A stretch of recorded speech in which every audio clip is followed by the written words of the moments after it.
Hi Silverback. So today I'm going to show you how to make chicken tostadas, and I'm also going to make a fresh salsa and guacamole. So this is about ease, and this is one of my family's favorites. So this morning I started a chicken in a crock pot, and you'll see a couple of slides that show you how to do this. I wanted the chicken to be soft, and I wanted it to be shredded already. So in short, what I do is I take a whole chicken, I take off the skin, because skin on a chicken in the crock pot is just, it's yuck. So, and then I just put basic seasoning on the outside, and then I shove the cavity full of celery, carrot, onion. And then I put it face down so that the breast is down, and you cook it on high for 4 hours. And it's perfect. You put in no liquid, it just turns out beautiful. So I'm gonna start with the meat. So once it finished, I went ahead and I just pulled it off the bone, straight from the crock pot. And then I started some bone broth, because it was already halfway there. So what we're gonna do is we're gonna start with this meat. So this is a great meat to use for leftovers. Now I have a little bit of oil going in the pan, so I don't want it to splatter on me, so I'm going to step out of the side real quick. Okay. Woo! It was heating up.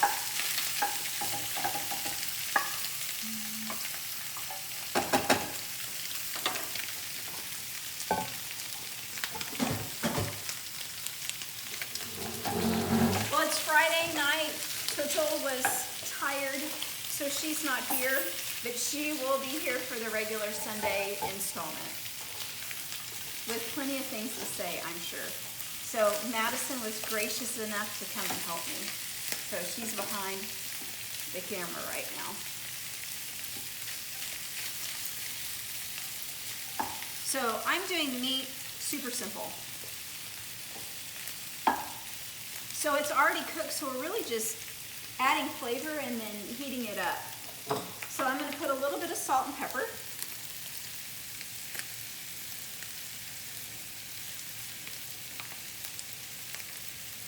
Okay, a lot of pepper for us.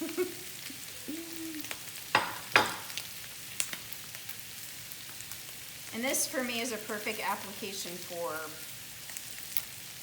dried spices. So garlic, some onion powder, some chili powder. Are you at least getting it? I'm not really even measuring it. I'm just putting it in. Sorry, I forget. And then quite a bit of cumin. This is a flamethrower, my cooktops. And then some oregano.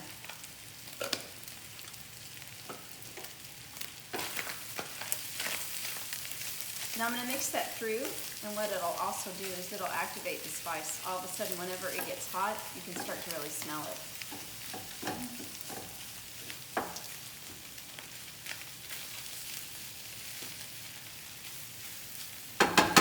And then while I'm making the other things to go with this meal, this is just some pepperoni sauce. That was probably about fifth to a quarter of a jar. It's what I had left over in the container. You can always add some water if you don't have enough moisture.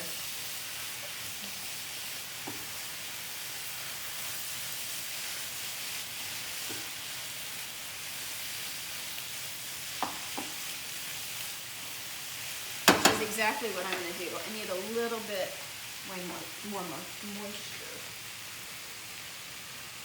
Moi. And cleans out the jar. So now I'm going to turn the heat down to low, and I'm going to put a lid on it, and then I'm going to start over. Okay, the next thing I'm going to show you how to do is to make a fresh salsa. This is a great way if you want to put a lot of vegetables in. So here, I'll let you come closer, Madison. I have about 10 Roma tomatoes there that I already have cut in half. I have 1 bell pepper, I have a jalapeno, a whole onion, a bunch of garlic, half, a bunch of cilantro, and a lemon. Okay. So this is kind of I'm gonna say the easy or the cheating way of making like a pico, but you don't have to chop it all up. And this is, to me, great application of the food processor. It will have a lot of liquid and you will have to drain it off, but for the ease of how quickly this makes a ton of salsa, absolutely worth it. So I'm just gonna show you, I'm gonna start with just some of the tomatoes. I'm by no means gonna have you watch me do this the whole way. I'll show you once it's done. But I just like to pulse it.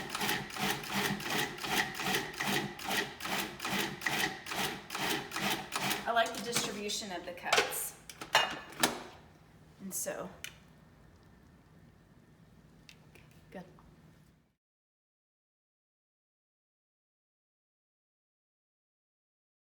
Okay, so the last thing that I want to show you is how to make guacamole. Most of you probably know how to make it, but it's part of what the meal is for tonight. But I will show you, here's the salsa finished. It only took me a couple of minutes. I would say definitely put the onion, the garlic, and the jalapeno together in the food processor. You're gonna want that to be a little smaller dice than the rest of it. Could you pulse it in a blender, Mom? I don't know, could you, Madison? You don't have a food. You could. You don't have a food processor. It's not as pretty, but I think a blender on a low setting and doing very chopped movements could be an alternative. And probably small batches so that it didn't liquefy at the bottom and then still be great. But I know you can already see it. It's got a little bit of liquid. I squeezed in the whole lemon. But the other thing is that I will drain it off, but whenever you salt and pepper, I did finish this with salt and pepper, it's just going to draw out the moisture from all the vegetables. Just drain it off and it's yummy. Put it in a slotted spoon, you're good to go. So the last thing that I'm gonna show you is guacamole. So here I've started with 3 large avocados, and I'm just gonna mash them. Madison likes her guacamole creamier, so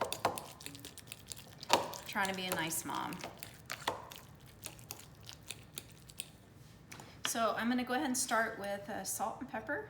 No, it's not quite the same as someone doing it for you at tableside, but maybe close.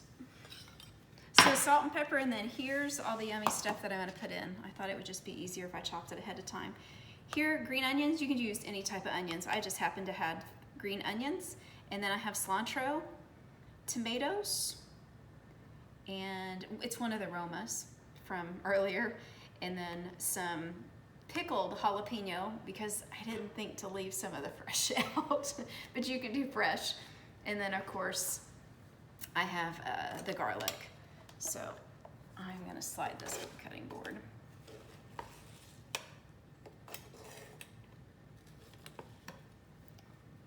So Madison, talk to me a little bit about whenever you were in school. What's been the hardest part about you learning how to cook for yourself? Because we did try to do the meal options for you originally, your first year, because it was required. You had to be in a dorm. But that was absolutely not successful for you.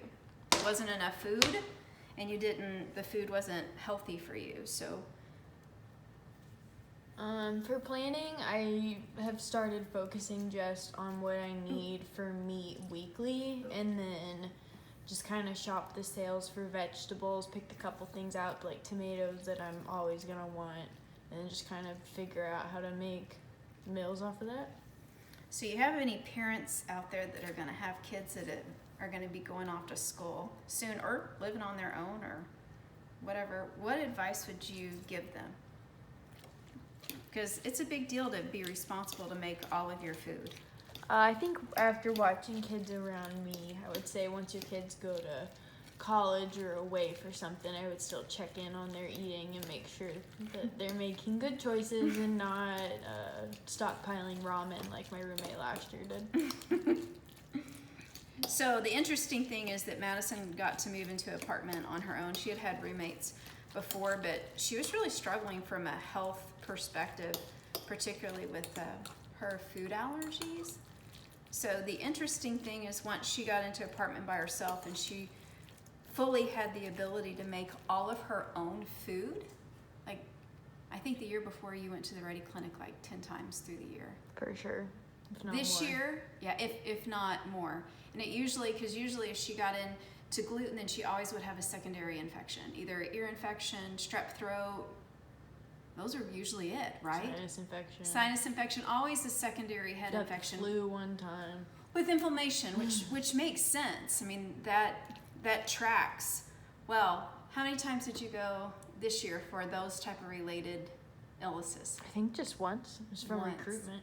Yeah, and that's just because you were overly tired, but you also didn't get to make all your food during that time.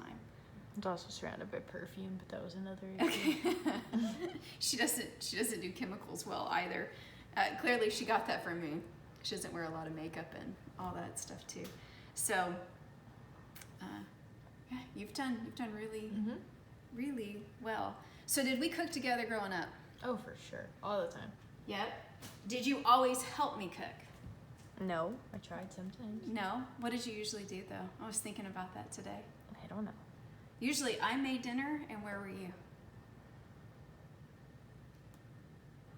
Usually right here, but you weren't helping me cook. You usually were doing your homework. Yes. Yes. So Sounds about right. yeah. So here's the guacamole that is complete. Almost like Papacitos. Almost. Not quite. So here's a look at the chicken. And so it looks lovely. And I really only have one more thing to do. Madison loves refried black beans. So I'm gonna take some black beans that I had made in the Instapot and I'm just gonna mash them and I'm gonna put in some onion and some garlic for her and we'll show you what the completed meal looks like. Have a good one.